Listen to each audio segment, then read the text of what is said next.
KN Rajanna ಅವರ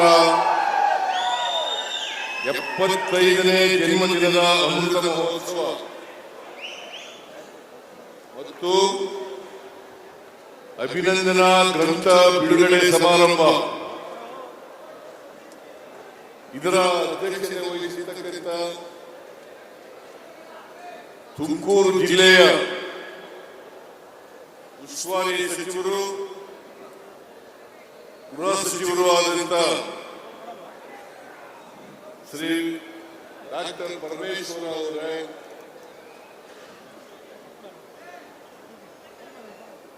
ಸನ್ಮಾನಿತರಾದಂತ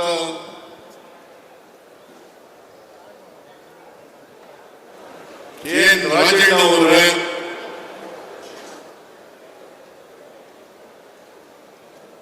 ಅವರ ಧರ್ಮಪತ್ನಿ ಶ್ರೀಮತಿ ಶಾಂತಲಾ ಅವರೇ ಮತ್ತೆ ಅವರ ಕುಟುಂಬ ವರ್ಗದ ಎಲ್ಲ ಸದಸ್ಯರುಗಳೇ, ಈ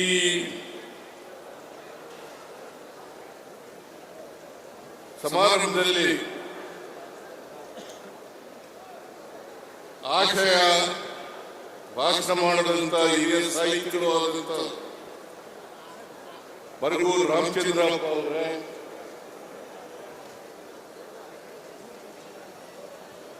ನನ್ನ ಎಲ್ಲ ಸಹೋದ್ಯೋಗಿ ಮಿತ್ರರೇ, ಶಾಸಕ ಮಿತ್ರರೇ, ಮಾಜಿ ಶಾಸಕರುಗಳೇ, ಮಾಜಿ ಸಚಿವರುಗಳೇ,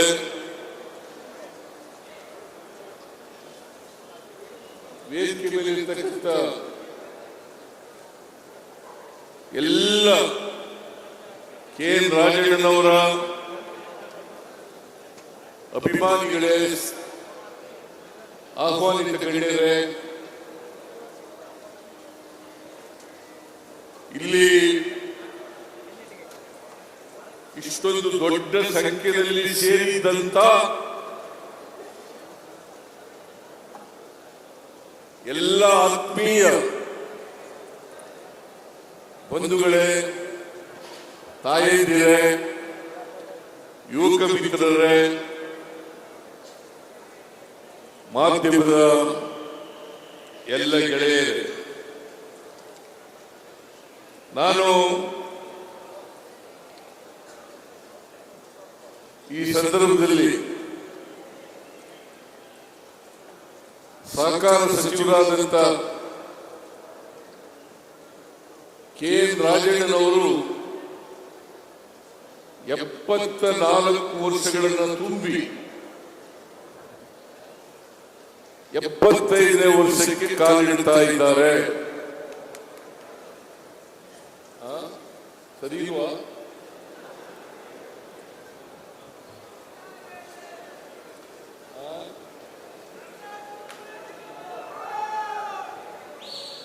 ತಪ್ಪಾಗಿದ್ರೆ ತಿಳ್ಕೊಂಡಿದ್ದೆ. ಅವರ ಧರ್ಮಪತ್ನಿ ಹೇಳಿದ್ರು 75ನೇ ವರ್ಷಕ್ಕೆ ಕಾಲಿಡ್ತಾ ಇದ್ದಾರೆ.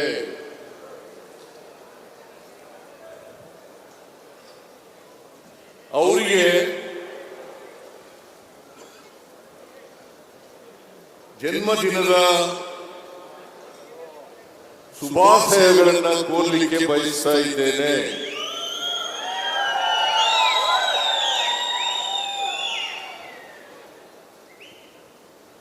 ಈ ಸಂದರ್ಭದಲ್ಲಿ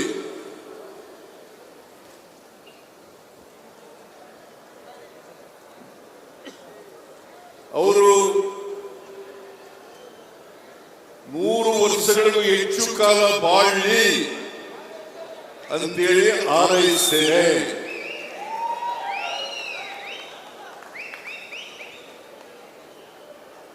ಒಂದ್ಸಾರಿ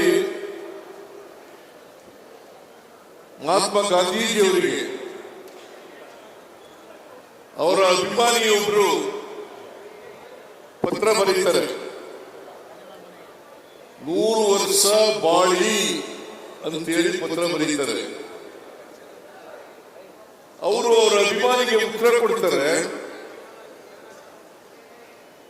100 ವರ್ಷ ಅಂತೇಳಿ ಕಡಿಮೆ ಹೇಳ್ಬಿಟ್ಟಿದೀಯ ನೀನು, ನಾನು 125 ವರ್ಷ ಬದುಕಬೇಕು ಅಂತೇಳಿ ಇಚ್ಛೆ ಇಟ್ಕೊಂಡಿದ್ದೀನಿ ಅಂತೇಳಿ ಮಹಾತ್ಮ ಗಾಂಧೀಜಿಯವರು ಅವರ ಅಭಿಮಾನಿಗೆ ಉತ್ತರ ಕೊಡ್ತಾರೆ. ನಾನು ಈ ಸಂದರ್ಭದಲ್ಲಿ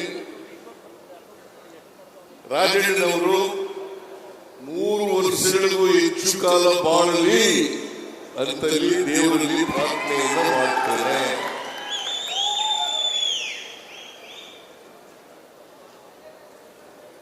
ಯಾಕಂದ್ರೆ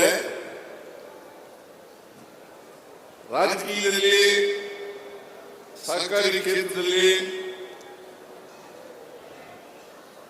ಅನೇಕ ಜನ ಬರ್ತಾರೆ, ಹೋಗ್ತಾರೆ.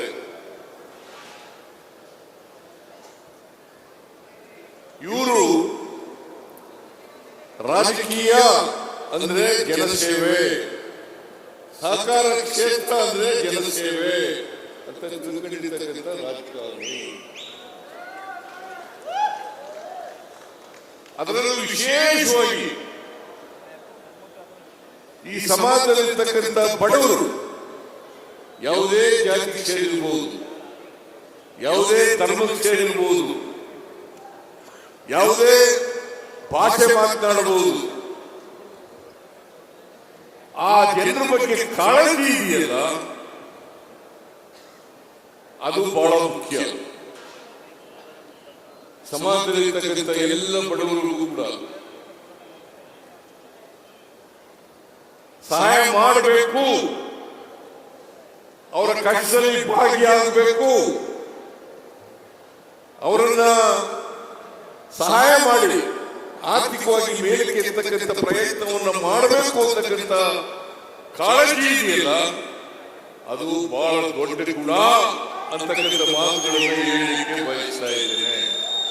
ಅದು ಎಲ್ಲ ರಾಜಕಾರಣಿಗಳಲ್ಲೂ ಕೂಡ, ಎಲ್ಲ ಸಹಕಾರಿಗಳಲ್ಲೂ ಕೂಡ ಅದು ಬರಬೇಕು.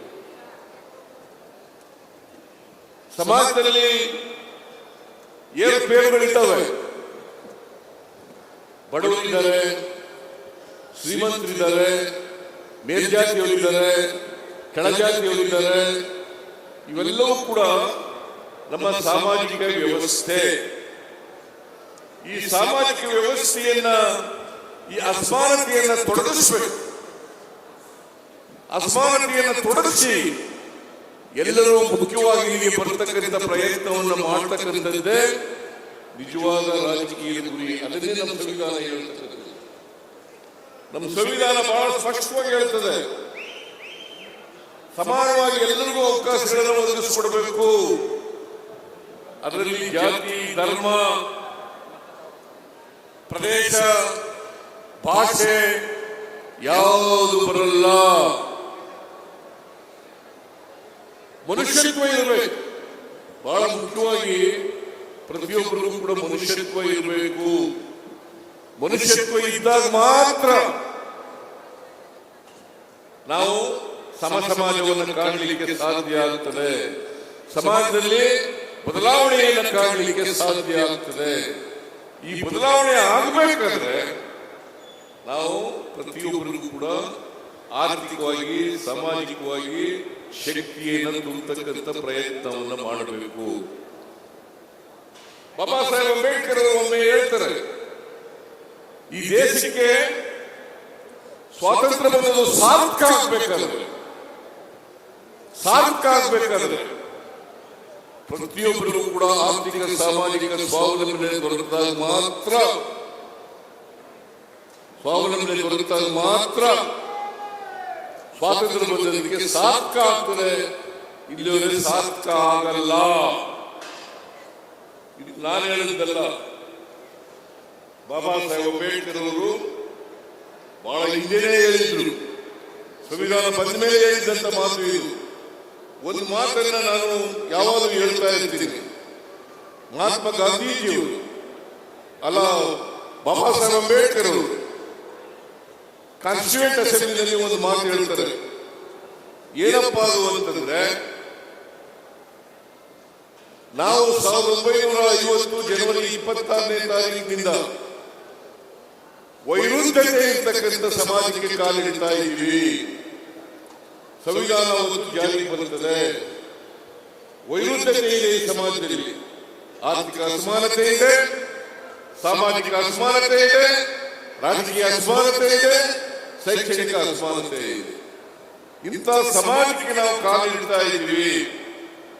ಇವರಿಗೆ ಸಮಾನ ಅವಕಾಶವನ್ನು ಕೊಟ್ಟು ಸಮ ಸಮಾಜವನ್ನು ನಿರ್ಮಾಣ ಮಾಡಬಹುದ್ರೆ ಯಾವ ಪ್ರಜಾಪ್ರಭುತ್ವವನ್ನು ನಂಬಿಕೊಂಡಿದ್ದೀವಿ ನಾವು, ಪ್ರಜಾಪ್ರಭುತ್ವದ ಸೌಧ ಇದೆಯಲ್ಲ ಅದನ್ನೇ ಧ್ವಂಸ ಮಾಡ್ತಾರೆ ಅಂತಕ್ಕಂಥ ಮಾತುಗಳನ್ನ 1949 ಜನವರಿ 25ನೇ ತಾರೀಕು ಹೇಳಿದಂತ ಮಾತುಗಳು.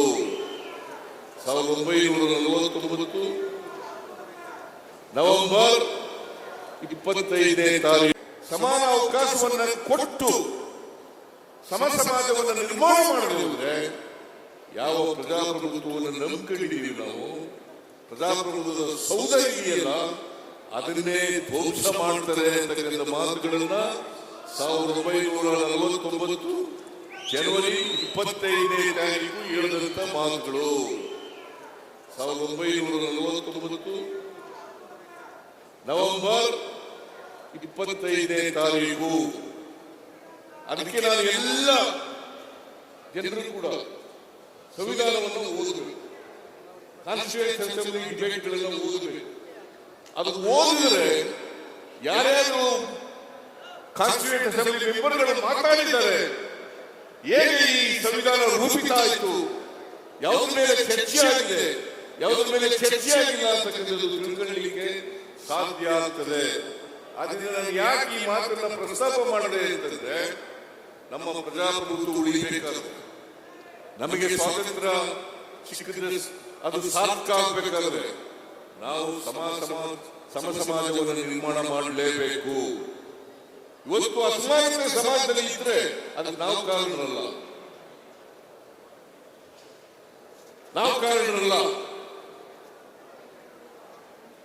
ಬಹುಸಂಖ್ಯಾತ ಜನರನ್ನ ಅಕ್ಷರ ಸಂಸ್ಕೃತಿಯಿಂದ ದೂರ ಇಟ್ಟಿದ್ದೇ ಕಾರಣ, ಚತುರ್ವರ್ಣ ವ್ಯವಸ್ಥೆ ಕಾರಣ. ಇದನ್ನ ನಾವು ಅರ್ಥ ಮಾಡ್ಕೋಬೇಕಾಗುತ್ತದೆ. ಈ ಚತುರ್ವರ್ಣ ವ್ಯವಸ್ಥೆಯಿಂದ ಆರ್ಥಿಕ ಸಾಮಾಜಿಕ ಅಸಮಾನತೆ ನಿರ್ಮಾಣ ಆಯಿತು, ರಾಜಕೀಯ ಅಸಮಾನತೆ ನಿರ್ಮಾಣ ಆಯಿತು. ಇದು ಬದಲಾವಣೆ ಆಗಲೇಬೇಕು. ನಾವೆಲ್ಲ ಮನುಷ್ಯರು, ಮನುಷ್ಯತ್ವವನ್ನು ಬೆಳೆಸಿಕೊಳ್ಳತಕ್ಕಂಥ ಪ್ರಯತ್ನವನ್ನು ಮಾಡಬೇಕು. ಮನುಷ್ಯತ್ವ ಬೆಳೆಸೇ ಹೋದ್ರೆ ದ್ವೇಷದಿಂದ ಯಾವ ಕಾರಣಕ್ಕೂ ಕೂಡ ಸಮಾನತೆಯ ಸಮಾಜವನ್ನ ನಿರ್ಮಾಣ ಮಾಡಲಿಕ್ಕೆ ಸಾಧ್ಯ ಇಲ್ಲ. ಅದನ್ನ ರಾಜಣ್ಣವರು ಬರೇ ಈ ಕಡೆ ರಾಜಣ್ಣವರು ಅದು ಸರ್ಕಾರಿ ಕ್ಷೇತ್ರ ಇರಲಿ, ರಾಜಕೀಯ ಕ್ಷೇತ್ರ ಇರಲಿ, ಎಲ್ಲ ಕ್ಷೇತ್ರದಲ್ಲೂ ಕೂಡ ಬಡವರ ಬಗ್ಗೆ ಅನುಕಂಪ, ಬಡವರನ್ನ ಮೇಲೆ ತಕ್ಕಂಥ ಕಮಿಟ್ಮೆಂಟು, ಬಡವರಿಗೆ ಸಹಾಯ ಮಾಡತಕ್ಕಂಥ ಹೃದಯ ವೈಶಾಲ್ಯತೆ ಇದು ಇರಬೇಕು ಅಂತಕ್ಕಂಥದ್ದನ್ನು ಈ ಸಂದರ್ಭದಲ್ಲಿ ಹೇಳಲಿಕ್ಕೆ ಬಯಸ್ತಾ ಇದ್ದೇನೆ. ಆ ಗುಣವನ್ನ ರಾಜಣ್ಣವರಲ್ಲಿ ಕಾಣಲಿಕ್ಕೆ ಸಾಧ್ಯ ಆಗ್ತದೆ. ಅದಕ್ಕಾಗಿ ರಾಜಣ್ಣ ನನಗೆ ಇಷ್ಟ ಆಗೋದು. ಆಮೇಲೆ ಇನ್ನೊಂದು, ನಾನು ಇವರು ಲೇಖನ ಓದಿದೆ,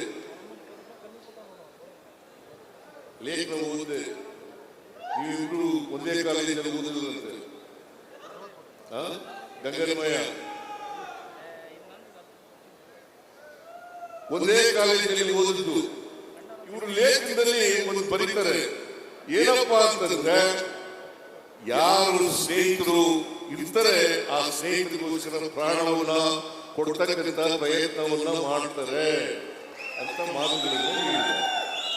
ಅದು ಒಳ್ಳೆಯ ಗುಣ. ಯಾವನೇ ಸ್ನೇಹಿತ ಆಗಲಿ, ಈಗ ಅವರು ಎಸ್ಟಿ ಜನಾಂಗಕ್ಕೆ ಸೇರಿದವರು, ಇವರು ಎಸ್ಸಿ ಜನಾಂಗಕ್ಕೆ ಸೇರಿದವರು. ಜಾತಿ ಮುಖ್ಯ ಅಲ್ಲ, ಸ್ನೇಹ ಮುಖ್ಯ, ಮನುಷ್ಯ ಸಂಬಂಧಗಳು ಮುಖ್ಯ. ಅಂತ ಸಂಬಂಧವನ್ನ ಏರ್ಪಾಡು ಮಾಡಿ ಸ್ನೇಹ ಇದೆಯಲ್ಲ, ಆ ಸ್ನೇಹದ ಬಂಧನ ಇದೆಯಲ್ಲ, ಅದು ಬಹಳ ಮುಖ್ಯ ಆಗ್ತದೆ. ಆ ಸ್ನೇಹದ ಬಂಧನದಿಂದ ಅವರು ಯಾರೇ ಸ್ನೇಹ ಆಗಲಿ, ಇದು ಒಂದು ಉದಾಹರಣೆ ಅಷ್ಟೇ. ಗಂಗಾಧರಯ್ಯನವರು ಒಂದು ಉದಾಹರಣೆ. ಬೇರೆ ನಂಬದಂತ ಸ್ನೇಹ ಮಾಡದಂತ ಸ್ನೇಹಿತರನ್ನ ಅವರಿಗೆ ಎಲ್ಲ ಔಷಧಿಗೆ ಹೋಗಿ ಸಹಾಯ ಮಾಡೋದಿದೆಯಲ್ಲ, ಅವರನ್ನ ಮುಂದುವರಿಸತಕ್ಕಂಥ ಪ್ರಯತ್ನ ಮಾಡತಕ್ಕಂಥದ್ದಿದೆಯಲ್ಲ, ಅದು ಬಹಳ ಒಳ್ಳೆಯ ಗುಣ ಅಂತಕ್ಕಂಥ ಮಾತುಗಳನ್ನ ಹೇಳಲಿಕ್ಕೆ ಬಯಸ್ತಾ ಇದ್ದೀನಿ ನಾನು. ಯಾಕಂತಂದ್ರೆ ಒಂದ್ಸರಿ ಮಧುಗಿರಿಗೆ ಹೋಗಿದ್ದೆ ನಾನು. ಮಧುಗಿರಿಗೆ ಹೋಗಿದ್ದೆ ಒಂದು ಫಂಕ್ಷನ್, ಅನ್ನಭಾಗ್ಯ ಕಾರ್ಯಕ್ರಮ ಎಲ್ಲ ಕೊಟ್ಟಿದ್ದು ನಾವು. ಅಷ್ಟೊಂದು ಕಾಲ ಅನ್ನಭಾಗ್ಯ. ಈ ಅನ್ನಭಾಗ್ಯ ಅಂತ ಬರಬೇಕಾದ್ರೆ ರಾಮಚಂದ್ರಪ್ಪನವ್ರ ಕಾರಣ. ನಾನು ಕೇಳಿದೆ, ನಾವು ಬಡವರಿಗೆ ಅಕ್ಕಿ ಕೊಡಬೇಕು, ಅದಕ್ಕೆ ಏನು ಹೆಸರಿಡಬೇಕು ಅಂತ ಕೇಳಿದಾಗ ನಾನು BL ಶೇಖರ್ಗೂ ಕೇಳಿದೆ, ಇವ್ರಿಗೂ ಕೇಳಿದೆ. ಇವರು ಅನ್ನಭಾಗ್ಯ ಅಂತ ಹೆಸರಿ ಅಂತ ಹೇಳಿದವರು ಬರಗೂರು ರಾಮಚಂದ್ರಪ್ಪನವರು. ನಾನು BL ಶೇಖರ್ಗೂ ಕೇಳಿದ್ದೆ, ನಾನು ಯಾಕೆ ಅನ್ನಭಾಗ್ಯ ಕಾರ್ಯಕ್ರಮವನ್ನ ಜಾರಿಗೆ ತಗೊಂಡ್ಬಂದೆ ಅಂತಂದ್ರೆ, ನಮ್ಮ ಊರಿನಲ್ಲಿ, ನಮ್ಮ ಮನೆಯಲ್ಲಿ ನಮಗೆ ಒಂದು ಆ ಕಾಲದಲ್ಲಿ ನಾನು ಸಣ್ಣ ಹುಡುಗನಾಗಿದ್ದಾಗ 6 ಎಕರೆ ಕರಿ ಜಮೀನು ಇತ್ತು, ನೀರಾವರಿ ಜಮೀನು. ಕೃಷಿ ಜಮೀನು ಒಂದು 25-30 ಎಕರೆ ಇತ್ತು. ಆಗ ನಮ್ಮ ಊರಿನಲ್ಲಿ ಒಂದು 10% ಕರಿ ಜಮೀನು ಇದ್ದದ್ದು, 10% ಜನರಿಗೆ. ಇದು ಉಳಿದವರಿಗೆಲ್ಲ ಕೃಷಿ ಜಮೀನು. ಈ ಕೃಷಿ ಜಮೀನು ಇದ್ದಂತ ಜನ ಬಂದು ಅವ್ರ ಮನೆಯಲ್ಲಿ ಮಕ್ಕಳಿಗೆ, ಸಣ್ಣ ಮಕ್ಕಳಿಗೆ ಬೇರೆ ಆದ್ರೆ, ಜ್ವರ ಬಂದ್ರೆ, ನೆಗಡಿ ಆದ್ರೆ ನಮ್ಮ ಮನೆ ಹತ್ರ ಬರೋರು. ಒಂದು ಬಿಸಿ ಅನ್ನ ಕೊಡಿ ತಾಯಿ, ನಮ್ಮ ಮಗುವಿಗೆ ಜ್ವರ ಬಂದಿದೆ, ನಮ್ಮ ಮಗುವಿಗೆ ಬೇರೆ ಆಗ್ತಿದೆ ಅಂತ ಕೇಳ್ತಿದ್ರು. ನಮ್ಮ ಮಗುವಿಗೆ ನಮ್ಮ ಅವ್ವ ಕೊಡೆ ಕರೆದು ಕೊಡೋರು ಒಂದು ಬಿಸಿ ಅನ್ನ. ನಾನು ಅದನ್ನು ಕಣ್ಣಾರೆ ನೋಡಿದ್ದೆ. ಇದು ಯಾರು ಬರಬಾರದು, ಎಲ್ಲರ ಮನೆಯಲ್ಲೂ ಕೂಡ. ಯಾಕಂದ್ರೆ ನಾವು ಅವತ್ತು ಐದೊಂದು ರಾಜನಿಗೆ ಅನುಭವ ಇದೆಯೋ ಗೊತ್ತಿಲ್ಲ, ಪರಮೇಶ್ವರಿಗೆ ಅನುಭವ ಇದೆಯೋ ಗೊತ್ತಿಲ್ಲ, ಬರಗೂರು ರಾಮಚಂದ್ರಪ್ಪನಿಗೆ ಅನುಭವ ಇದೆಯೋ ಗೊತ್ತಿಲ್ಲ. ನಾವೆಲ್ಲ ಅನ್ನ ಉಂಟಿದ್ದು ನೆಂಟರುಗಳು ಬಂದ್ರೆ ಹಬ್ಬದ ದಿನಗಳಲ್ಲಿ ಮಾತ್ರ. ನೆಂಟರುಗಳು ಬಂದ್ರೆ ಹಬ್ಬದ ದಿನಗಳು ಮಾತ್ರ. ಆಗ ನೆಂಟರುಗಳು ಬಂದ್ರೆ ಕೋಳಿ ಕುಯ್ಯೋದು. ಆ ಕಾಲದಲ್ಲಿ ಕೋಳಿ ಮಾಂಸ ಸಿಕ್ಕದೆ ಒಂದು ದೊಡ್ಡ ಖುಷಿಯ ನಮಗೆ. ಅದು ಮಾಡಲು ಅನ್ನ ಮಾಡಲು ನೆಂಟರುಗಳು ಬಂದ್ರೆ ಹಬ್ಬದ ದಿನಗಳಲ್ಲಿ ಮಾಡಲು. ಇಲ್ಲದೆ ಹೋದ್ರೆ ರಾಗಿ ಮುದ್ದೆ, ಜೋಳದ ಮುದ್ದೆ ತಿನ್ಬೇಕಾಗಿತ್ತು. ಇದು ನಮ್ಮ ಪರಿಸ್ಥಿತಿ ಇದ್ದದ್ದು. ನಾವು ಗದ್ದೆಯಲ್ಲಿ ಇಟ್ಕೊಂಡಿದ್ರು ಕೂಡ, ನೀರಾವರಿ ಜಮೀನು ಇದ್ರೂ ಕೂಡ ಆರೈಕೆ ನಮ್ಮ ಮನೆಯಲ್ಲಿ ಯಾವಾಗಲೂ ಕೂಡ ನೆಂಟರು ಬಂದ್ರೆ ಹಬ್ಬದ ದಿನಗಳಲ್ಲಿ ಮಾತ್ರ ಅನ್ನ ಮಾಡ್ತಿದ್ವಿ. ಇದನ್ನು ಕಣ್ಣಾರೆ ಕಂಡಿದ್ದೆ. ಅದಕ್ಕೋಸ್ಕರ ಎಲ್ಲ ಮನೆಗಳಲ್ಲೂ ಅನ್ನ ಉಣ್ಬೇಕು. ಯಾರು ಕೂಡ ಅನ್ನ ಉಣ್ಣದೇ ಇರಬಾರದು. ಎಲ್ಲ ಮನೆಗಳು ಅನ್ನ ಮಾಡಬೇಕು ಅಂತೇಳಿ ಅನ್ನಭಾಗ್ಯ ಕಾರ್ಯಕ್ರಮವನ್ನು ಜಾರಿಗೆ ತಗೊಂಡದ್ದು ಗೊತ್ತಾಯ್ತು ನಿಮಗೆ. ರಾಜನಿಗೆ ಈ ಕಾರ್ಯಕ್ರಮ ಬಹಳ ಪ್ರೀತಿ. ಈ ಕಾರ್ಯಕ್ರಮದ ಮೇಲೆ ಯಾಕೆ ಗೊತ್ತಾ? ಬಡವರ ಅನ್ನ ಉಂಟಲ್ಲ,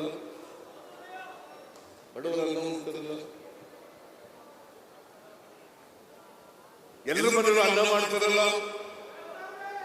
ಈಗ 10 kg ಮಾಡಿದ್ದೀವಿ, 5+5 10 kg ಮಾಡಿದ್ದೀವಿ.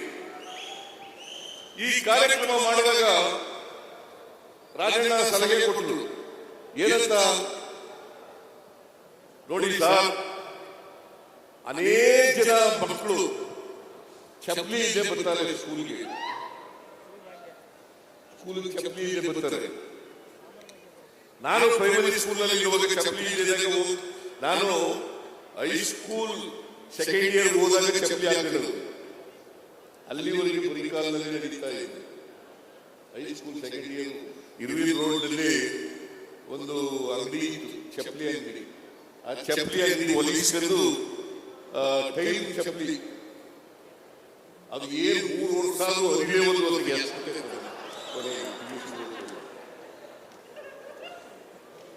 ಅಂತ ಶಬ್ದ ಇದು. ಅದಕ್ಕೆ ರಾಜಣ್ಣ ಹೇಳಿದ್ರು, ಬಹಳ ಜನ ನೀವು ಶ್ರೀಮಂತರ ಮಕ್ಕಳು ಶೂ ಹಾಕೊಂಡು ಬರ್ತಾರೆ, ಟೈ ಹಾಕೊಂಡು ಬರ್ತಾರೆ, ಯೂನಿಫಾರ್ಮ್ ಹಾಕೊಂಡು ಬರ್ತಾರೆ. ಇವರು ಪಾಪ ಬಡವರ ಮಕ್ಕಳು ಅವರು ಶಾಲೆಗೆ ಬರ್ಬೇಕಾದ್ರೆ ಕಷ್ಟ. ಮನೆಯಲ್ಲಿ ಬ್ರೇಕ್ಫಾಸ್ಟ್ ಇರಲ್ಲ. ಈಗ ನಾವೆಲ್ಲ ತೆಂಗಳು ಮರಿ, ನೀವು ತೆಂಗಳು ರಾಗಿ ಮುದ್ದೆ ಅಥವಾ ಜೋಳದ ಮುದ್ದೆ ಮಜ್ಜಿಗೆ ಕಲಸಿದ್ದು ಊಟ ಮಾಡ್ಕೊಂಡು ಬರ್ತಿದ್ದವು, ಶಾಲೆಗೆ ಹೋಗ್ತಿದ್ದವು. ಬಡವರ ಮಕ್ಕಳು ಪರಿಕಾರದಲ್ಲಿ ಬರ್ತಾರೆ, ಅವರಿಗೆ ಶೂ ಮತ್ತು ಸಾಕ್ಸ್ ಕೊಡ್ತಕ್ಕಂಥ ಭಾಗ್ಯ ಮಾಡಬೇಕು ಅಂತೇಳಿ ಸಲಹೆ ಕೊಟ್ಟವರು ರಾಜಣ್ಣ. ನಾನು ನೆಕ್ಸ್ಟ್ ಇಯರ್ ಬಜೆಟ್ ಮಂಡಿಸುವಾಗ ಅದನ್ನು ಘೋಷಣೆ ಮಾಡಿದೆ.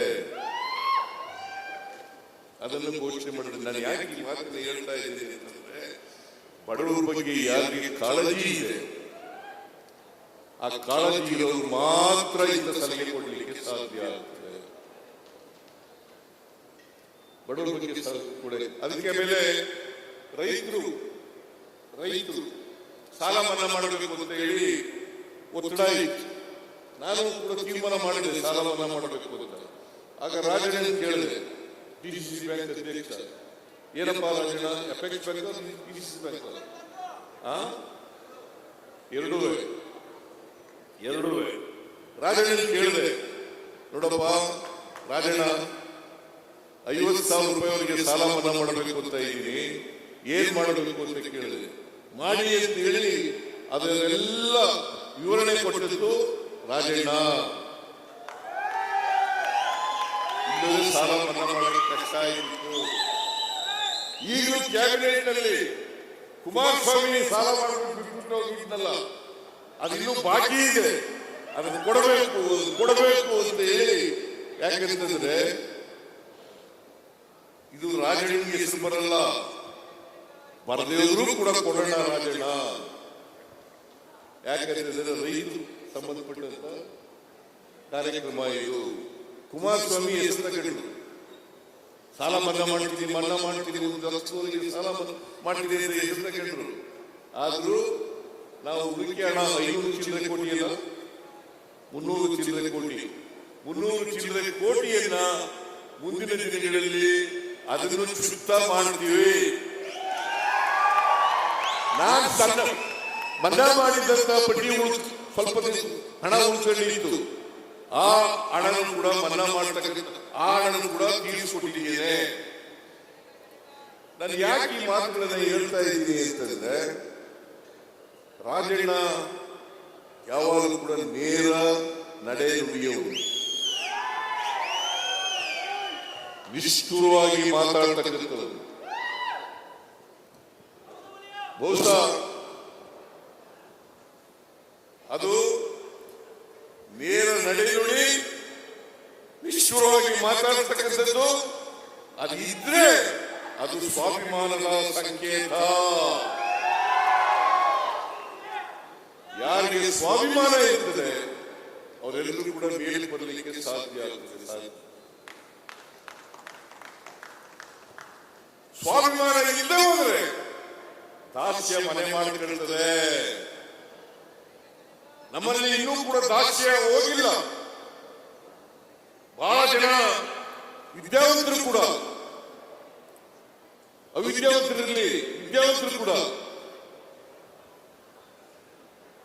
ಈಗ ಒಬ್ಬ ಮೇಲ್ಜಾತಿ ಬಡವ ಬಂದ್ರೆ, ಮೇಲ್ಜಾತಿ ಬಡವ ಬಂದ್ರೆ ಅವನ್ನ ಸ್ವಾಮಿ ಬುದ್ಧಿ ಅಂತ ಕೈ ಮುಗಿತೀವಿ.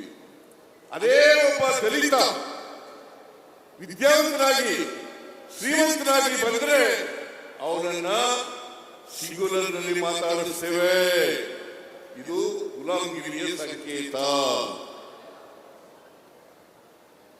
ಒಬ್ಬ ಮೇಲ್ಜಾತಿಯ ಬಡವ ಬಂದ್ರೆ ಅವನಿಗೆ ಸ್ವಾಮಿ ಬುದ್ಧಿ ಅಂತೀವಿ, ಅವನನ್ನ ಮೇಲ್ಗಡೆ ಕೂಡಿಸ್ತೀವಿ. ಅದೇ ಒಬ್ಬ ದಲಿತ ವಿದ್ಯಾವಂತನಾದರೂ ಕೂಡ ಶ್ರೀಮಂತ ಆದರೂ ಕೂಡ ಅವರನ್ನ ನಾವು ಸಿಂಗುಲರ್ನಲ್ಲಿ ಮಾತಾಡಿಸ್ತೀವಿ. ಇದು ಶೂದ್ರರಿಗಿರ್ತಕ್ಕಂಥ ದಾಸ್ಯದ ಸಂಕೇತ. ಇದನ್ನ ಕಿತ್ತೊಗಿಬೇಕು. ವಿದ್ಯಾವಂತರು ಕೂಡ ಈಗ ಒಬ್ಬ ಮೇಲ್ಜಾತಿ ಬಡವ ಬಂದರೆ ಅವನ್ನ ಸ್ವಾಮಿ ಬುದ್ಧಿ ಅಂತ ಕೈ ಮುಗಿತೀವಿ. ಅದೇ ಒಬ್ಬ ದಲಿತ ವಿದ್ಯಾವಂತನಾಗಿ ಶ್ರೀಮಂತನಾಗಿ ಬಂದರೆ ಅವನನ್ನ ಸಿಂಗುಲರ್ನಲ್ಲಿ ಮಾತಾಡಿಸ್ತೇವೆ. ಇದು ಗುಲಾಮಗಿರಿಯ ಸಂಕೇತ. ಒಬ್ಬ ಮೇಲ್ಜಾತಿಯ ಬಡವ ಬಂದರೆ ಅವನಿಗೆ ಸ್ವಾಮಿ ಬುದ್ಧಿ ಅಂತೀವಿ, ಅವನನ್ನ ಮೇಲ್ಗಡೆ ಕೂಡಿಸ್ತೀವಿ. ಅದೇ ಒಬ್ಬ ದಲಿತ ವಿದ್ಯಾವಂತನಾದರೂ ಕೂಡ ಶ್ರೀಮಂತ ಆದರೂ ಕೂಡ ಅವರನ್ನ ನಾವು ಸಿಂಗುಲರ್ನಲ್ಲಿ ಮಾತಾಡಿಸ್ತೀವಿ. ಇದು ಶೂದ್ರರಿಗಿರ್ತಕ್ಕಂಥ ದಾಸ್ಯದ ಸಂಕೇತ. ಇದನ್ನ ಕಿತ್ತೊಗಿಬೇಕು. ಇದು ಕಿತ್ತು ಒಗೆದಿರಲಿಲ್ಲ. ರಾಜಣ್ಣ ನಿಷ್ಠುರವಾಗಿ ಏನೇ ಪರಿಣಾಮ ಆಗಲಿ ಆ ಪರಿಣಾಮವನ್ನು ಎದುರಿಸ್ತೀನಿ ಅಂತಕ್ಕಂಥ ಧೈರ್ಯ ಇರಬೇಕಾಗುತ್ತದೆ. ಯಾವುದೇ ಪರಿಣಾಮದಿಂದ ಆಗ್ಬೋದು, ಕೆಟ್ಟದು ಆಗ್ಬೋದು, ಒಳ್ಳೇದು ಆಗ್ಬೋದು. ನನ್ನ ಪ್ರಕಾರ ಒಳ್ಳೇದಾಗ್ತದೆ. ನಾನು ಇವತ್ತಿಗೆ ನನಗೆಲ್ಲ ಒಳ್ಳೇದೇ ಆಗಿದೆ, ನನ್ಗೆ ಕೆಟ್ಟದ ಹಾಗೇ ಇಲ್ಲ, ರಾಜಣ್ಣನೂ ಆಗಿಲ್ಲ ಅಂತ ಅಂದ್ಕೊಂಡಿದ್ದೀನಿ. ಈಗ ರಾಜಣ್ಣ ನೋಡಿ ರಿಸರ್ವ್ ಕಾನ್ಸ್ಟಿಟ್ಯೂನ್ಸಿ ಸ್ಪರ್ಧೆ ಮಾಡ್ತಾ ಇಲ್ಲ. ಎಸ್ಟಿಗೆ ರಿಸರ್ವ್ ಆಗಿದೆ ಸ್ಥಾನಗಳಿವೆ. 2008ರಲ್ಲಿ ರಿಸರ್ವ್ ಆಯಿತು, 2008ರಲ್ಲಿ ರಿಸರ್ವ್ ಆಯಿತು. ಅವರು ಸಾಮಾನ್ಯ ಕ್ಷೇತ್ರದಲ್ಲಿ ನಿಂತ್ಕೊತಾರೆ. ಈಗ 3 ಸಾರಿ MLA ಆಗಿರೋದು ಕೂಡ ಸಾಮಾನ್ಯ ಕ್ಷೇತ್ರದಲ್ಲಿ. ಸಾಮಾನ್ಯವಾಗಿ ಎಸ್ಟಿ ಅವರು ಎಸ್ಟಿ ಕ್ಷೇತ್ರದಲ್ಲಿ ರಿಸರ್ವ್ ಕಾನ್ಸ್ಟಿಟ್ಯೂನ್ಸಿ ನಿಂತ್ಕೊತಾರೆ. ಇವರು ಸಾಮಾನ್ಯ ಕ್ಷೇತ್ರದಿಂದ ಗೆದ್ದಿದ್ದಾರೆ. 2 ಸಾರಿ ಗೆಲುವು ಸೋಲುಗಳು ರಾಜಕೀಯದಲ್ಲಿ ಸಾಮಾನ್ಯ. ಶ್ರೀಮತಿ ಇಂದಿರಾ ಗಾಂಧಿ ಅವರ ಸೋಲು ಇಡೀ ದೇಶದ ಜನರನ್ನ ಗೆಲ್ಲಿಸತಕ್ಕಂಥ ಶಕ್ತಿ ಇದ್ದಂತ ಇಂದಿರಾ ಗಾಂಧಿ ಅವರ ಸೋಲು. ನಾನು ಸೋತಿದ್ದೀನಿ. ನಾನು 3 ಸಾರಿ ಸೋತಿದ್ದೀನಿ, ಅಲ್ಲ 4 ಸಾರಿ ಸೋತಿದ್ದೀನಿ, 9 ಸಾರಿ ಗೆದ್ದಿದ್ದೀವಿ. 4 ಸಾರಿ ಸೋತಿದ್ದೀನಿ, 9 ಸಾರಿ ಗೆದ್ದಿದ್ದೀನಿ. ಸೋಲು ಗೆಲುವುಗಳು ರಾಜಕೀಯದಲ್ಲಿ ಆದರೆ ಸೋಲು ಗೆಲ್ಲಿ ನಾವು ಬದ್ಧತೆ ಇರ್ತಕ್ಕಂಥ ವಿಚಾರವನ್ನ, ನಂಬಿಕೆ ಇರ್ತಕ್ಕಂಥ ವಿಚಾರವನ್ನ ಯಾವ ಕಾರಣಕ್ಕೂ ಕೂಡ ಮರೆಯಬಾರದು, ಯಾವ ಕಾರಣಕ್ಕೂ ಕೂಡ ವಿಚಲಿತರಾಗಬಾರದು. ಇದನ್ನ ನಾವು ಮಾಡಿದ್ರೆ ನಾವು ರಾಜಕೀಯದಲ್ಲಿ ಇದಕ್ಕೆ ಸಾರ್ಥಕ ಆಗ್ತದೆ. ನಮ್ಮ ಬದುಕು ಸಾರ್ಥಕ ಆಗ್ತದೆ. ನಾವು ಈ ಹುಟ್ಟು ಸಾವುಗಳಿರ್ತವಲ್ಲ, ಇವು ಇದೇ ಇರ್ತವೆ. ಎಲ್ಲರೂ ಹುಟ್ಟಿದ ಮೇಲೆ ಸಾಯಲೇಬೇಕು. ಒಬ್ಬರು 70 ವರ್ಷ ಬದುಕುವುದು, ಒಬ್ರು 80 ವರ್ಷ ಬದುಕುವುದು, ಒಬ್ರು 100 ವರ್ಷ ಬದುಕುವುದು, ಒಬ್ರು 120 ವರ್ಷ ಬದುಕುವುದು. ಆದರೆ ಈ ಹುಟ್ಟು ಸಾವಿನ ನಡುವೆ ಇದೆಯಲ್ಲ, ಅದನ್ನು ಸಾರ್ಥಕ ಮಾಡತಕ್ಕಂಥ ಪ್ರಯತ್ನ ಮಾಡತಕ್ಕಂಥದ್ದೇ ನಿಜವಾದಂಥ ಬದುಕು ಅಂತಕ್ಕಂಥದ್ದನ್ನು ಅರ್ಥ ಮಾಡಬೇಕು. ನೀವು ಒಂದ್ಸಾರಿ ಇದ್ದವ್ರಿಗೆ ನೋಡ್ಬೇಕು. ಪ್ರತಿಯೊಬ್ಬರು ಕೂಡ ಹುಟ್ಟಿದ ಮೇಲೆ ನನ್ನ ಜೀವನ ಸಾರ್ಥಕ ಆಗಿದೆಯಾ ಇಲ್ವಾ ಅಂತೇಳಿ ಒಂದ್ಸಾರಿ ಇದ್ದವರಿಗೆ ನೋಡಬೇಕು. ನಿಮಗೆ ಸಮಾಧಾನ ಆದರೆ, ನಿಮ್ಮ ಜೀವನ ಸಾರ್ಥಕ ಆಗಿದ್ರೆ ಹುಟ್ಟಿದದಕ್ಕೆ ಸಾರ್ಥಕ ಆಗ್ತದೆ, ಇಲ್ಲದ್ರೆ ಸಾರ್ಥಕ ಅಲ್ವಾ? ಅದನ್ನ ರಾಜಣ್ಣ ಅವರ ಜೀವನವನ್ನು ಸಾರ್ಥಕ ಮಾಡ್ಕೊಂಡಿದ್ದಾರೆ. ರಾಜಣ್ಣ ಅವರ ಜೀವನ ಸಾರ್ಥಕ ಮಾಡಿಕೊಂಡಿದ್ದಾರೆ. ಅದರಿಂದ ನಾನು ಒಂದ್ಸಾರಿ ರಾಜಣ್ಣನಿಗೆ ನಾನು ಸೋತ್ರ ಮದುವೆಯಿಂದ ಬಹಳ ಕಡಿಮೆ ಆಗ್ತದೆ ಸೋತ್ರಿಲ್ಲ 2009 ಇರಬೇಕು. 2009 ಬೈ ಎಲೆಕ್ಷನ್ ನಿಂತಿದ್ದು ಕುಮಾರಸ್ವಾಮಿ ಅವರ ಧರ್ಮಪತ್ನಿ ನಿಂತಿದ್ರು ಇವ್ರ ಮೇಲೆ ಅಲ್ಲ. ಆಗ ನಾನು ಚುನಾವಣೆ ಬರ್ತೀನಿ ಅಂತ ಹೇಳಿದ್ದೆ ಪ್ರಚಾರ ಮಾಡಕ್ಕೆ. ಆಮೇಲೆ ತೀರ್ಮಾನ ತಗೊಂಡೆ ನಾನು ಕಾಂಗ್ರೆಸ್ನ ಉಪಚುನಾವಣೆಯಲ್ಲಿ ನಿಂತಿರ್ತಕ್ಕಂಥ ಕಾಂಗ್ರೆಸ್ನ ಅಭ್ಯರ್ಥಿಗಳಿಗೆ ಪ್ರಚಾರಕ್ಕೆ ಹೋಗಬಾರದು ಅಂತ ತೀರ್ಮಾನ ತಗೊಂಡೆ. ಆಗ ಇವ್ರ ಕಾಂಗ್ರೆಸ್ ಬರಲಿಲ್ಲ, ಪಾಪ ಕಡಿಮೆ ಆಗ್ತದೆ ಕಡಿಮೆ ಆಗ್ತದೆ ಸೋತ್ಬಿಟ್ರು. ಆಗ ನನಗೆ ಬಹಳ ಬೈಕಲ್ಲಿದ್ದ ರಾಜಣ್ಣ ಅಲ್ಲ, ಈಗಲೂ ಬೈಕಲ್ಲಿಯ ಈಗಿಲ್ಲ. ಸತ್ಯ ಹೇಳಬೇಕು ಬಿಡಯ್ಯ, ಸತ್ಯ ಹೇಳಬೇಕು. ಹಣೆ ಬರ ನಂಬ್ಕೊಳಕ್ ಹೋಗ್ಬೇಡ, ಹಣೆ ಬರ ನಂಬ. ಯಾಕಂದ್ರೆ ಈ ಕರ್ಮ ಸಿದ್ಧಾಂತ ಇದೆಯಲ್ಲ, ಇದನ್ನ ಬಸವಣ್ಣವ್ರೆ ತಗಲಾಕ್ತಿದ್ರು. ಹಣೆ ಬರ ಅನ್ನೋದು ಇದೆಯಲ್ಲ, ಇದು ನಮ್ಗೆ ಬೇರೆಯವರು ಹೇಳ್ಕೊಟ್ಟಿರೋದು.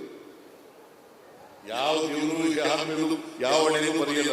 ಹಾಗಾದ್ರೆ ನಮ್ಮ ಅಪ್ಪನಿಗೆ 6 ಜನ ಮಕ್ಕಳು. ನಮ್ಮ ಅಣ್ಣ 4ನೇ ತರಗತಿವರೆಗೂ ಓದ್ತ, ಇನ್ನಿಬ್ರು ತಮ್ಮದಿರು ಓದ್ಲೇ ಇಲ್ಲ, ಇಬ್ರು ಅಕ್ಕದಿರು ಓದ್ಲೇ ಇಲ್ಲ. ಅವ್ರಿಗೆಲ್ಲ ಬರದಿದ್ದ ದೇವರು ಓದ್ಬೇಡ ನೀವು ಅಂತ ಶಾಲೆಗೆ ಹೋಗ್ಬಿಡಿ ಅಂತ ನನಗೆ ಮಾತ್ರ ನಾವು ಓದೋದು ಬರದಿದ್ದ, ಚೀಫ್ ಮಿನಿಸ್ಟರ್ ಆಗುವಂತ ಬರದಿದ್ದ. ಹಾಗಾದ್ರೆ ತಾರತಮ್ಯ ಮಾಡೋದು, ಒಬ್ರಿಗೊಬ್ರಿಗೆ ತಾರತಮ್ಯ ಮಾಡೋದು ಇದೆಯಲ್ಲ, ದೇವರು ಯಾರು ತಾರತಮ್ಯ ಮಾಡಲ್ಲ. ಅದಕ್ಕೆ ಬಸವಾದಿ ಶರಣರು ಈ ಕರ್ಮ ಸಿದ್ಧಾಂತವನ್ನ ತಿಳಿಸಿದ್ರು. ಕರ್ಮ ಸಿದ್ಧಾಂತ ಇದೆಯಲ್ಲ, ನಾನು ಈಗ ಯಾಕಪ್ಪ ಬಟ್ಟೆ ಇಲ್ಲ, ಈಗ ಯಾಕೆ ನೀವು ಹೊಟ್ಟೆ ಇಲ್ಲ, ನೀನ್ ಯಾಕೆ ವಿದ್ಯಾವಂತನಾಗಿದ್ದೀಯ ಅಂತಂದ್ರೆ, ನಾನು ಇಂದಿನ ಜನ್ಮದಲ್ಲಿ ಪಾಪದ ಕೆಲಸ ಮಾಡಿಬಿಟ್ಟಿದ್ದೆ, ಕರ್ಮದ ಕೆಲಸ ಮಾಡಿಬಿಟ್ಟಿದ್ದೆ. ಅದಕ್ಕೆ ಈ ಜನ್ಮದಲ್ಲಿ ನಾನು ಈಗ ಹುಟ್ಟುಬಿಟ್ಟಿದ್ದೀನಿ. ಯಾರು ಹೇಳೋದಿಲ್ಲ, ನೀರ್ಜಾತಿ ಹುಷಾರಾಗಿದ್ರು, ಯಾರು ನಿಂದ ಕೀಳುವಲ್ಲ, ಯಾರು ಮೇಲೂ ಅಲ್ಲ, ಹುಟ್ಟಿನಿಂದ ಯಾರು ಅಸಮರ್ಥರು ಅಲ್ಲ, ಸಮರ್ಥರು ಅಲ್ಲ. ಹುಟ್ಟಿನಿಂದ ಯಾರು ಆಗಲ್ಲ. ಹಾಗಾದ್ರೆ ಅಂಬೇಡ್ಕರ್ ಹೆಂಗೆ ಅಷ್ಟೊಂದು ಮೇಧಾವಿ ಆದರು? ದಲಿತ ಜಾತಿ ಹುಟ್ಟಿದ್ರು, ಯಾಕೆ ಮೇಧಾವಿ ಆದರು? ವಾಲ್ಮೀಕಿ ಯಾಕೆ ಮೇಧಾವಿ ಆದರು? ರಾಮಾಯಣ ಬರೆದರು. ಎಷ್ಟು ಜಾತಿ ಹುಟ್ಟಿದ್ರಲ್ಲ, ನಾನು ಕುರುಬರ ಜಾತಿ ಹುಟ್ಟಿದ್ದಲ್ಲ.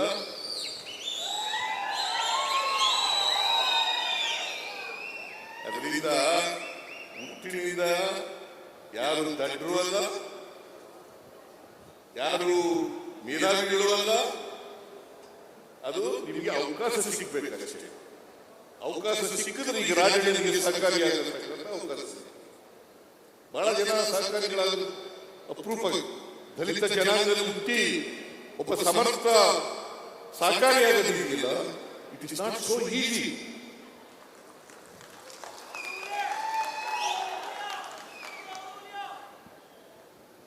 ನಾವು ಅವಕಾಶ ಸಿಗ್ಬೇಕಷ್ಟೇ. ನನಗೆ ಅವಕಾಶ ಸಿಕ್ತು, ನಾನು ಬೆಳೆದು, ನಾನು ಲಾಯರ್ ಆದೆ, MLA ಆದೆ, ಮುಖ್ಯಮಂತ್ರಿ ಆಗಲಿಕ್ಕೆ ಅವಕಾಶ ಸಿಕ್ತು. ಆಗ್ತದೆ ಇಲ್ಲ.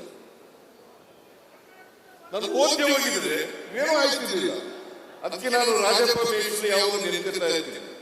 ನಾನು ನೇರವಾಗಿ 5ನೇ ತರಗತಿ ಸೇರಿದೆ. ಆ ರಾಜಪ್ಪ ಮೇಷ್ಟ್ರು ಬರದೇ ಹೋಗಿದ್ದೆ ನಮಗೆ ಯಜಮಾನರಾಗಿ. ನಾನು 5ನೇ ತರಗತಿ ಸೇರ್ಕತ್ತೂ ಇರಲಿಲ್ಲ, ವಿದ್ಯಾವಂತ ಆಯ್ತಾನೂ ಇರಲಿಲ್ಲ, MLA ಆಯ್ತಾನೂ ಇರಲಿಲ್ಲ, ಮುಖ್ಯಮಂತ್ರಿ ಆಯ್ತಾನೂ ಇರಲಿಲ್ಲ. ಆಮೇಲೆ ಬಾಬಾ ಸಾಹೇಬ್ ಅಂಬೇಡ್ಕರ್ ಅವರು ಸಂವಿಧಾನ ಇದೆಯಲ್ಲ, ಅದು ಇಂಥ ಸಂವಿಧಾನ ಇದೆಯಂದ್ರೆ ನಾವೆಲ್ಲರೂ ಕೂಡ ಮುಖ್ಯವಾಗಿ ಬರಕ್ಕೆ ಆಯ್ತಾನೇ ಇರಲಿಲ್ಲ. ನಾವು ಅವಕಾಶ ಸಿಕ್ಕಿದಾಗ ಈ ಸಮಾಜದಲ್ಲಿ ಬದಲಾವಣೆ ತರಲಿಕ್ಕೆ ಪ್ರಾಮಾಣಿಕ ಪ್ರಯತ್ನವನ್ನು ಮಾಡಬೇಕು. ನಾನು ಅದಕ್ಕೆ ಹಿಂದೆ ಮುಖ್ಯಮಂತ್ರಿ ಆಗಿರುವಾಗ, ಈಗ ಮುಖ್ಯಮಂತ್ರಿ ಆದಾಗ, ಕಾಂಗ್ರೆಸ್ ಪಕ್ಷ ಅಧಿಕಾರಕ್ಕೆ ಬಂದಾಗ ನಾವು ಸಮಾಜದಲ್ಲಿ ಬಡತನ ಹೋಗಲಾಡಿಸಿ ಸಾಮಾಜಿಕ ಆರ್ಥಿಕ ಶಕ್ತಿಯನ್ನು ತುಂಬತಕ್ಕಂಥ ಕೆಲಸ ಮಾಡಬೇಕು. ಅದು ಮಾಡಿದಾಗ ಮಾತ್ರ ಸಮಾಜದಲ್ಲಿ ಬದಲಾವಣೆಯನ್ನು ಮಾಡಲಿಕ್ಕೆ ಆಗ್ತದೆ. ಅದಕ್ಕೋಸ್ಕರ ನಾನು ಯಾಕೆ ರಾಜಣ್ಣವ್ರನ್ನ ನಂಬ್ತೀನಿ, ಪ್ರೀತಿಸ್ತೀನಿ ಅಂತಂದ್ರೆ ಅವರ ಬಡವರ ಮೇಲೆ ಇರ್ತಕ್ಕಂಥ ಕಾಳಜಿ, ಬಡವರ ಮೇಲೆ ಇರ್ತಕ್ಕಂಥ ಕಾಳಜಿ ಯಾವುದೇ ಜಾತಿ ಸೇರಿದೆ. ಈಗ ನಾವು ಗ್ಯಾರಂಟಿ ಯೋಜನೆಗಳನ್ನು ಜಾರಿ ಕೊಟ್ಟಿದ್ದೀವಿ. ಅದರ ಜಾತಿ ಇದೆಯಾ, ಪಕ್ಷ ಇದೆಯಾ, ಧರ್ಮ ಇದೆಯಾ? ಎಲ್ಲ ಜಾತಿಯವರು ಇದ್ದಾರೆ. ಬಿಜೆಪಿ ಅವರು ಇಲ್ವಾ? ಜೆಡಿಎಸ್ ಅವರು ಇಲ್ವಾ? ಅವ್ರನ್ನೆಲ್ಲ ಬಿಟ್ಟಿದ್ದೀವಿ ನಾವು. ಎಲ್ಲ ಗ್ಯಾರಂಟಿ ಯೋಜನೆಗಳನ್ನ ಎಲ್ಲ ಸಮಾಜದಲ್ಲಿರ್ತಕ್ಕಂಥ ಎಲ್ಲ ಬಡವರಿಗೆ 1,64,00,000 ಕುಟುಂಬಗಳಿಗೆ ಗೃಹ ಜ್ಯೋತಿ ಫ್ರೀಯಾಗಿ ಕರೆಂಟ್ ಕೊಟ್ಟಿದ್ದೀವಿ. 1,22,00,000 ಕುಟುಂಬದವರಿಗೆ 2,000 ರೂಪಾಯಿ ಫ್ರೀಯಾಗಿ ಕೊಡ್ತಾ ಇದ್ದೀವಿ. 1,22,00,000 ಕುಟುಂಬಗಳಿಗೆ ಫ್ರೀಯಾಗಿ ಕೊಡ್ತಾ ಇದ್ದೀವಿ. ಎಲ್ಲ ಮಹಿಳೆಯರು, ಜಾತಿ ಇದೆಯದು ಏನಮ್ಮ, ಎಲ್ಲ ಮಹಿಳೆಯರಿಗೂ ಕೂಡ ಫ್ರೀಯಾಗಿ KSRTC ಬಸ್ ಓಡಾಡಬಹುದು ಅಲ್ವಾ? ಅದರಲ್ಲಿ ಇಂಥ ಜಾತಿಗೆ ಹೋಗ್ಬೇಕು ಅಂತ ಹೇಳಿದೀವ, ಇಂಥ ಪಕ್ಷದವರಿಗೆ ಹೋಗ್ಬೇಕು ಅಂತ ಹೇಳಿದೀವ. ಬಡವರು ಯಾವುದೇ ಜಾತಿ, ನಾನು ಬರಗೂರು ರಾಮಚಂದ್ರಪ್ಪನವರ ಇದು ಒಂದು ಇದನ್ನ ನಿಮ್ಮ ಲೇಖನದಲ್ಲಿ ಓದ್ದೆ ನಾನು. ರಾಜಣ್ಣವರು ಉತ್ತರ ಕೊಟ್ಟವ್ರೆ ಏನಂತ ಅಂತಂದ್ರೆ,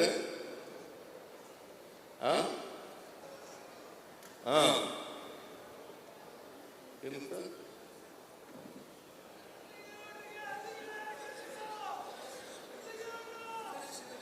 ಸಂದರ್ಶನದಲ್ಲಿ ಓದ್ದೆ, ಸಂದರ್ಶನ ಮಾಡಿದ್ದಾರೆ ಅವರು, ಲೇಖನರು ಬರೆದು ಸಂದರ್ಶನರು ಮಾಡಿದ್ದಾರೆ. ಆದ್ರೆ ಸಂದರ್ಶನ ಓದಿದೆ, ಸುಮ್ಮನೆ ಬರುವಾಗ ಕಣ್ಣಾಡಿಸ್ತೆ. ಅದರಲ್ಲಿ ಅಲ್ಲಿ ರಾಜಣ್ಣ ಹೇಳಿದ್ದಾನೆ, ನೋಡಪ್ಪ, ನಾವು ಯಾವ ಧರ್ಮ ಜಾತಿ ಎಲ್ಲ ನೋಡ್ಬೋದು, ಆಮೇಲೆ ಇವತ್ತಿಗೂ ಕೂಡ ಶಾಲೆಗೆ ಫೀಸ್ ಇಲ್ಲ. ಒಂದು ಘಟನೆ ಅವ್ರ ಮೇಲೆ ದೊಡ್ಡ ಪರಿಣಾಮ ಬೀರುತ್ತದೆ. ಯಾರೇ ಬರಲಿ, ಯಾವ ಜಾತಿಯವರ ಬರಲಿ, ಯಾವ ಧರ್ಮದವರ ಬರಲಿ, ನಮ್ಗೆ ಆಗದೇ ಇರೋರು ಬರಲಿ, ಗೊತ್ತಿರೋರು ಬರಲಿ, ಗೊತ್ತಿಲ್ಲದೆ ಇರೋರು ಬರಲಿ, ಅವ್ರಿಗೆಲ್ಲರಿಗೂ ಕೂಡ ಇವತ್ತು ಫೀಸ್ ಕೊಡ್ತೀನಿ ನಾನು ಅಂತ ಬರ್ತಿದ್ದಾರೆ. ನಿಮ್ಮ ಸಂದರ್ಶನದಲ್ಲಿ ಅದನ್ನು ಹೇಳಿದ್ದಾರೆ ರಾಜಣ್ಣವರು. ಅದು ಇರಬೇಕು, ಆ ಗುಣ ಪ್ರತಿಯೊಬ್ಬರಿಗೂ ಕೂಡ ಬರಬೇಕು. ಕಷ್ಟದಲ್ಲಿರೋರಿಗೆ ಸಹಾಯ ಮಾಡ್ತಕ್ಕಂಥ, ಸಹಾಯ ಮಾಡಿದ್ರೆ ಓದಿ ದ್ವೇಷಿಸಬಾರ್ದು, ಯಾವ ಕಾರಣಕ್ಕೂ ಇನ್ನೊಬ್ಬರನ್ನು ದ್ವೇಷಿಸಬಾರ್ದು. ಅದನ್ನು ಮಾಡ್ತಕ್ಕಂಥ ಕೆಲಸ ಮಾಡಬೇಕು. ರಾಜಣ್ಣವರು ಈ 74 ವರ್ಷಗಳು ಮಾಡ್ಕೊಂಡು ಬಂದಿದ್ದಾರೆ. ಮುಂದೆನೂ ಕೂಡ ಮಾಡಲಿ ಅಂತೇಳಿ ಈ ಸಂದರ್ಭದಲ್ಲಿ ಹಾರೈಸಿ, ಅದಕ್ಕೋಸ್ಕರ ಹೆಚ್ಚು ಕುಟುಂಬದವರಿಗೆ ಅವರಿಗೆ ಹೆಚ್ಚು ಆಯುಷು ಆರೋಗ್ಯಗಳನ್ನು ಕೊಡಲಿ ಅಂತೇಳಿ ನಾನು ಪ್ರಾರ್ಥನೆ ಮಾಡಿದ ಮಾತುಗಳನ್ನು ಮುಗಿಸ್ತೇನೆ. ಮತ್ತೊಮ್ಮೆ ರಾಜಣ್ಣವರಿಗೆ ನಾನು ಹುಟ್ಟುಹಬ್ಬದ ಶುಭಾಶಯಗಳನ್ನು ಕೋರಿ, ಜೈ ಹಿಂದ್, ಜೈ ಕರ್ನಾಟಕ.